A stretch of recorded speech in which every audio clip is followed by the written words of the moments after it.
បានតែមួយខ្ទះហ្នឹងប្រម៉ែប្រមូលពីទូទឹកកកមកហ្នឹងយើងរួចថ្លៃបាយពេលព្រឹកមួយថ្ងៃដែរទុកលុយផឹកកាហ្វេព្រឹកឡើងបើកទូទឹកកកមកឃើញសល់បាយកកហើយមានពងមាន់និងបន្លែតិចតួចក៏នឹកឃើញថា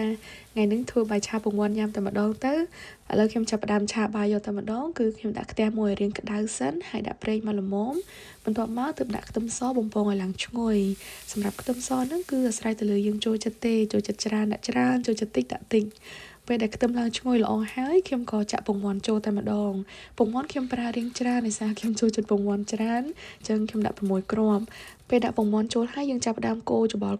វាធ្វើម៉េចឲ្យវារាងបែកចូលគ្នាល្អមកតែកុំឲ្យវាឆ្អិនខ្លាំងពេកពេលដែលពងមាន់កូរបានប៉ុណ្ណេះហើយខ្ញុំដាក់បាយកកចូលចំនួន2កូនចានបាយសល់តែប៉ុណ្្នឹងទេបងប្អូនឆារួចចែកគ្នាបាន2ចានធំដែរអញ្ចឹងយើងដាក់បាយចូលហើយយើងឆាច្បល់ជាមួយនឹងពងមាន់ឲ្យវាសព្វល្អជាពិសេសពេលដែលបាយនៅរាងដុំអញ្ចឹងបងប្អូនអាចយកវែកមកសកត់បាយនឹងចុចវាតិចទៅដើម្បីវាបែកគ្រាប់ចេញពីគ្នាហើយសម្រាប់បាយនឹងដែរបើសិនជាបងប្អូនចូលចិត្តរាងស្ងួតសូមលីងជាមួយនឹងពងមាន់នឹងឲ្យរាងយូរបន្តិចតែបាយរាងស្ងួតល្មមតាមដែលយើងចូលចិត្តហើយចាំយើងដាក់បន្លែចូល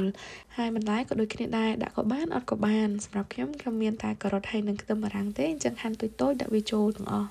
បន្ទាប់មកសម្រាប់គ្រឿងផ្សំរសជាតិមានទឹកស៊ីអ៊ីវនឹងប្រហែលជា3ស្លាបព្រាបាយហើយម្សៅស៊ុបមាន់នឹងកន្លះស្លាបព្រាកាហ្វេហើយស្ករនឹង1ចុងស្លាបព្រាកាហ្វេនិងម្រេចបន្តិចតួចសម្រាប់បាយឆានេះខ្ញុំយករសជាតិរៀងឡមទេបងប្អូនព្រោះថាបើវាសាបយើងអាចថែមទឹកស៊ីអ៊ីវថែមម្ទេសឆាអីតាមក្រោយទៀតបានជាងបន្ទាប់ពីដាក់គ្រឿងចូលហើយយើងឆាវាចូលគ្នាទៅមើលតែបាយស្ងួតល្មមតាមដែលយើងចូលចិត្តចុងក្រោយយើងថែមតែស្លឹកខ្ទឹមដើម្បីយកពណ៌ហើយនិងក្លិនឈ្ងុយគឺរួចហើយ